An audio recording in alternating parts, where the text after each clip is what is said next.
ধৈর্য।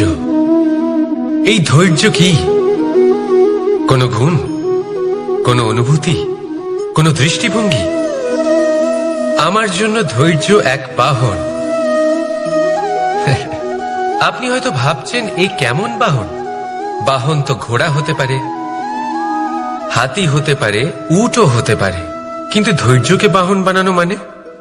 চলুন আপনাকে একটা কথা বোঝাই।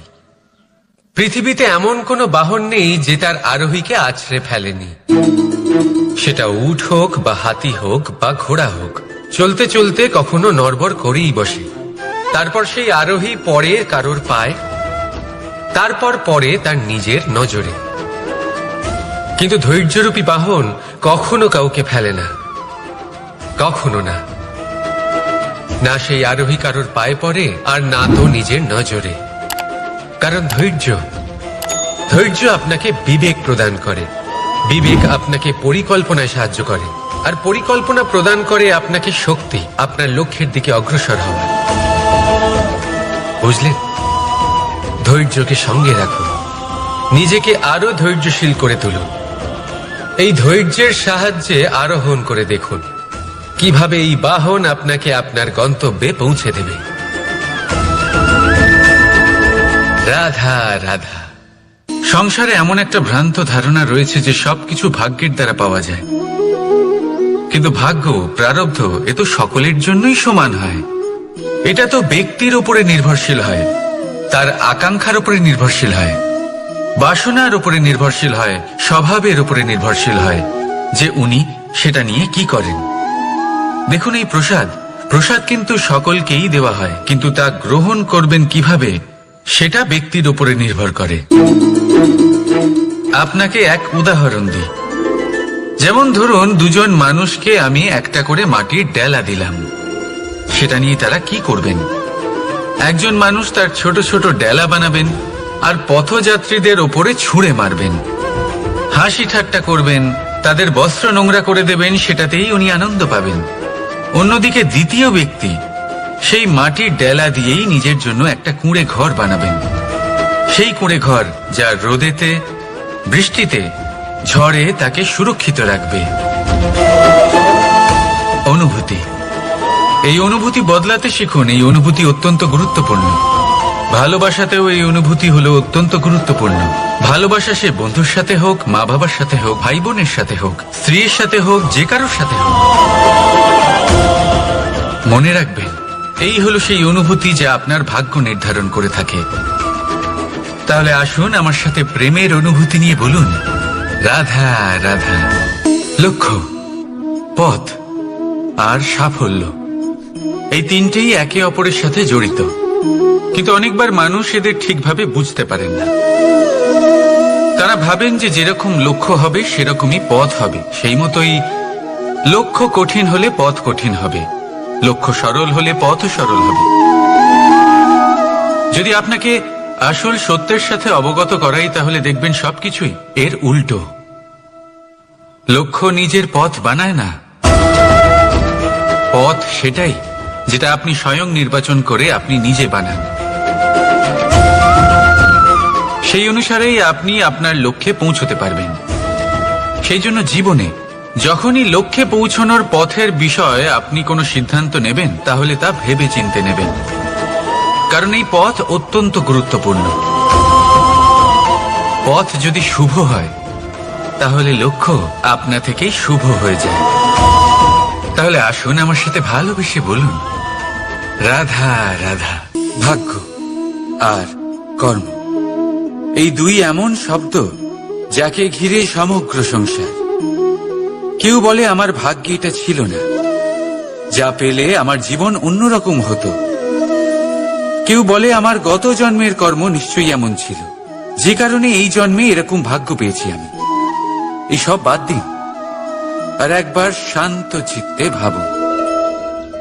আপনি বুঝতে পারবেন যে ভাগ্য আর কর্ম এই দুই এই জন্মের।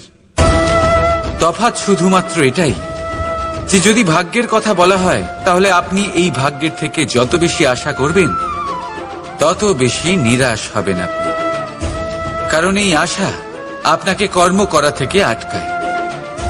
যদি কথা বলা হয় কর্মের, তাহলে নিজের কর্মের প্রতি যত বিশ্বাস রাখবেন তত বেশি সফলতা আপনার কাছে আসবে। তাই একটা কথা মনে রাখবেন, ভাগ্য আপনার কর্ম নির্ধারণ করে না, কিন্তু আপনার কর্ম আপনার ভাগ্যকে অবশ্যই নির্ধারণ করে। রাধা রাধা নাম কত সাধারণ একটা বিষয়। প্রত্যেক মানুষ যে জন্ম নেয় তাকে একটা নাম দেওয়া হয়, যা সে পেয়ে থাকে তার মাতা পিতার দ্বারা, না হলে তার গুরুর দ্বারা, বা কোনো আত্মীয়ের দ্বারা, বা কোনো কাছের মানুষের দ্বারা। এই নামের সাথেই সে আস্তে আস্তে বেড়ে ওঠে। কিন্তু এটাই কি সেই নাম?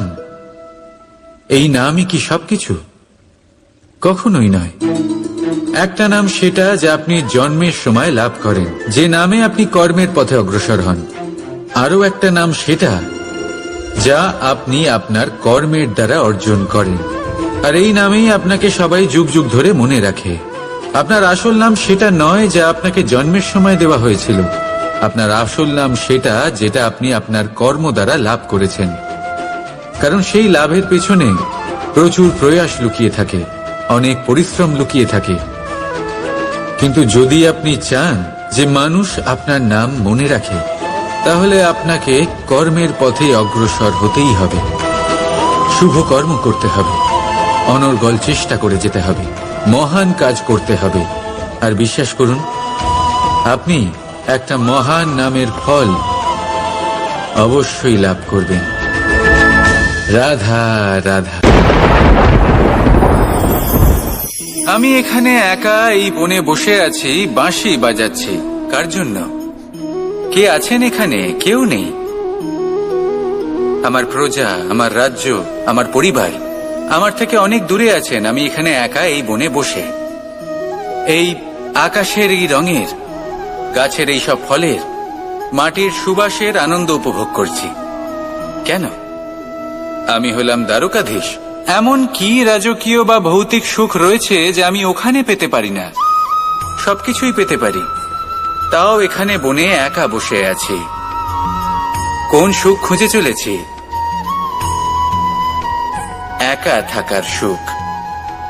আমরা প্রত্যেকদিন অনেক মানুষের সাথে, চিন্তাধারার সাথে, কর্মের সাথে, পরিস্থিতির সাথে, সুখ দুঃখের দ্বারা বেষ্টিত থাকি। জীবনের এই চক্রে আমরা জড়িয়ে পড়তে থাকি। যতই আমরা এই সমস্যার সমাধান করি, আমরা ততই এতে জড়িয়ে পড়ি। আমরা এতটাই জড়িয়ে পড়ি যে যখন আমরা আয়নায় নিজেদের দেখি, তখন আমরা নিজেদের চিনতেই পারি না। এমন মনে হয় যেন আমরা নিজেদের হারিয়ে ফেলেছি। সেই জন্য প্রত্যেক দিন আপনি কিছু সময় নিজের সাথে কাটান একান্তে। এটা অত্যন্ত আবশ্যক। নিজের অস্তিত্বের গভীরে গিয়ে দেখতে শিখুন, নিজেকে বুঝুন। অদ্ভুত শান্তির অনুভূতি হবে।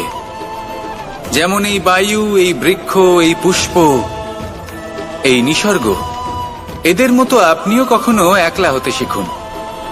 কখনো নিসর্গের একটা অংশ হয়ে দেখুন। এই মন প্রসন্ন হয়ে বলবে, রাধা। একবার একটা শেয়াল বনে বিচরণ করছিল। ও একটা ছোট্ট শাবক দেখতে পেল। ও ভাবল, আজ একেই আমি খাবার হিসেবে গ্রহণ করব। আশেপাশে দেখলো কেউ দেখছে না তো, কেউ ছিল না। আর সেই শাবকের ওপর আক্রমণ করল, যা হলো একটা ঘোর অপরাধ। বনের নিয়ম অনুসারে আপনি কখনোই শাবকের ওপর আক্রমণ করতে পারেন না। তারপর এই খবরটা যখন রাজা সিংহ জানতে পারলেন, সভার আয়োজন করলেন। কিন্তু সেখানে শেয়াল বলল, আমি তো এরকম কিছু করিনি। কিন্তু যদি আপনি এরকম বলেন, কোনো প্রমাণ দিন, এর কোনো সাক্ষী আছে? তখন রাজা সিংহ পেঁচাকে ডেকে পাঠালেন, যে সেই মুহূর্তে বৃক্ষের শাখার ওপর বসেছিল। সে সব কিছু দেখেছিল। পেঁচা সব সত্যি কথা বলল, আর শেয়ালকে মৃত্যুদণ্ড দেয়া হলো। এবার এই কাহিনী আমি আপনাকে কেন শোনালাম? কারণ মানুষও কখনো কখনো এরকম কর্ম করেন যা শিয়াল করেছে। এটা ভাবেন কেউ দেখছে না, যখন আমি অনুচিত কর্ম করতেই পারি। কিন্তু না, আপনি যাই করুন না কেন কেউ না কেউ অবশ্যই তা দেখছে। কোনো ব্যক্তি না হলেও কোনো প্রাণী, না হলে কোনো যক্ষ বা দেব বা প্রেত। যদি এনারা কেউ না দেখেন তাহলে ধরিত্রী মাতা দেখেন, যেখানে দাঁড়িয়ে আপনি সেই কর্ম করছেন, তাই না? তাই একটা কথা সবসময় মনে রাখবেন, কে দেখছেন কে দেখছেন না সেই বিষয়ে ভাবা ছেড়ে দিন। এটা খুব সহজ কথা। আপনি যদি উচিত কর্ম করেন উচিত ফল পাবেন, যদি অনুচিত কর্ম করেন তাহলে আপনি অনুচিত ফল অবশ্যই পাবেন। সেই জন্য উচিত পথে চলতে থাকুন, উচিত কর্ম করতে থাকুন, আর আমার সাথে ভালোবেসে বলুন রাধা রাধা। বাহ, পুষ্পের সুবাস আমার খুব ভালো লাগে, অত্যন্ত সুন্দর হয় এই পুষ্প। এইভাবে চারিদিকে পুষ্প দেখে মন আনন্দিত হয়ে ওঠে। এবার আপনারা ভেবে দেখুন, আমার চারিদিকে পুষ্প নয় আগুন আছে, তাহলে কি হবে? আমার শরীর কি জ্বলে যাবে না?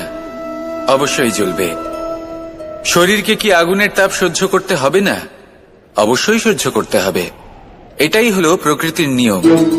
এই নিয়ম কিন্তু আমরা সবাই জানি, কিন্তু আমাদের মধ্যে বেশিরভাগ মানুষ এই বিভ্রান্তি নিয়ে বাঁচি যে এই যে প্রকৃতির নিয়ম তা আমার ওপর প্রযোজ্য নয়। তা কিন্তু নয়। আমাদের চতুর্দিকে এই যে নিসর্গ রয়েছে, আমরা তার কতটা ক্ষতি করি সেটা একবার ভেবে দেখুন। আমরা বনাঞ্চল জ্বালিয়ে দিই, বায়ু দূষিত করি, জল দূষিত করি, প্রাণীদের হত্যা আমরা করি। কেন?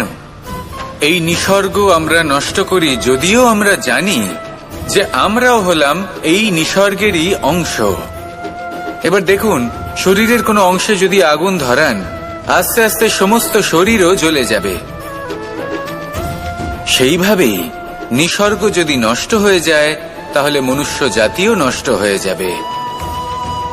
তাই এই যে নিসর্গ আপনি দেখছেন, এই পুষ্প, এই বৃক্ষ, বায়ু, জল, এদের সকলকে রক্ষা করুন, নষ্ট নয়। মনে রাখবেন, যদি নিসর্গ থাকে মানুষ থাকবে, যদি নিসর্গ থাকে তাহলেই জীবন থাকবে।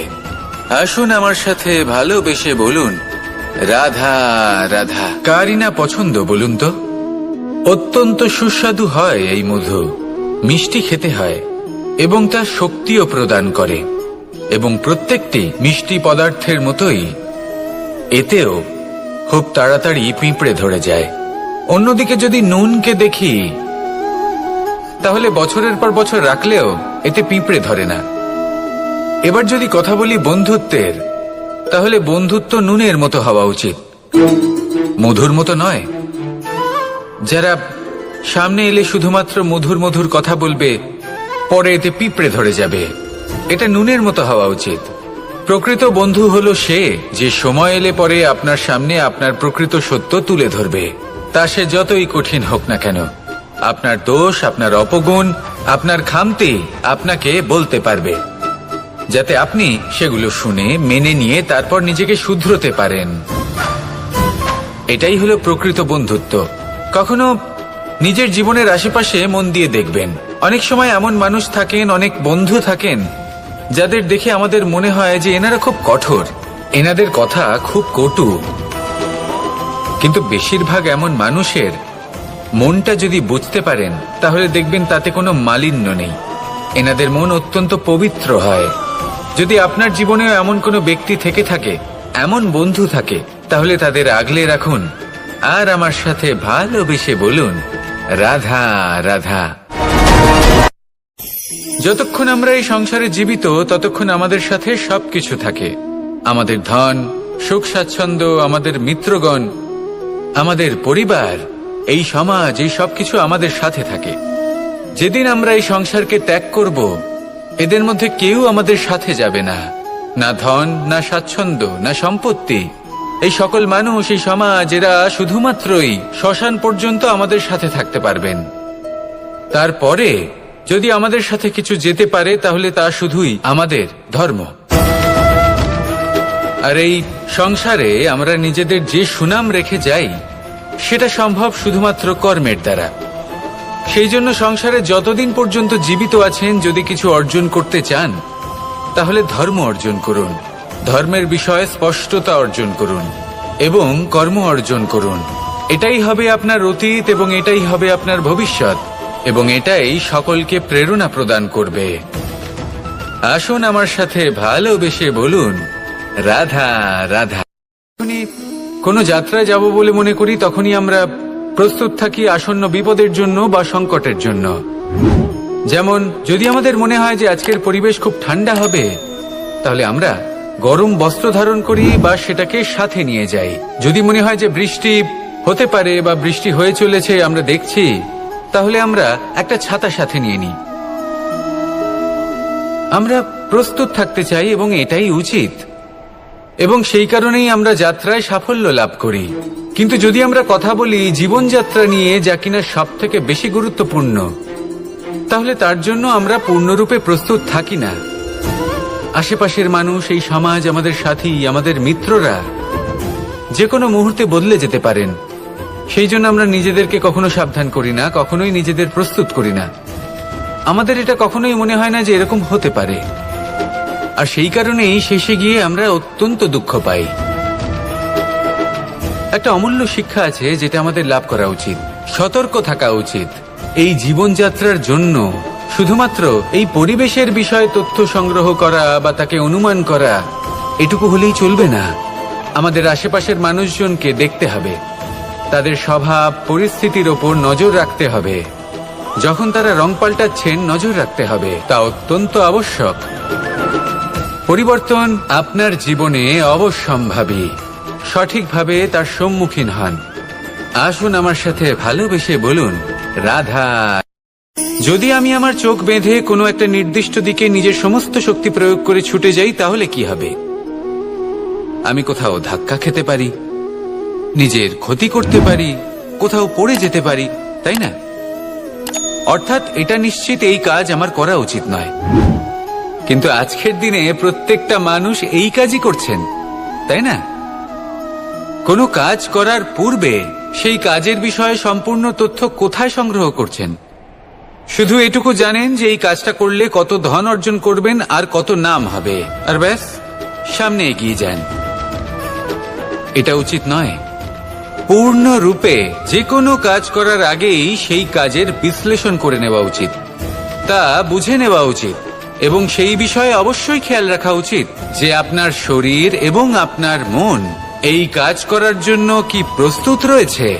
যদি তা না হয়, তাহলে প্রথমে নিজেকে শুধরে নিন, তারপরে সেই কাজ করুন। যদি এইভাবে জীবনে সামনে এগোন, তাহলে সাফল্যের সম্ভাবনা জীবনে অনেক বেশি বেড়ে যাবে। তাহলে এটাই করুন, আর আমার সাথে ভালোবেসে বলুন, রাধা।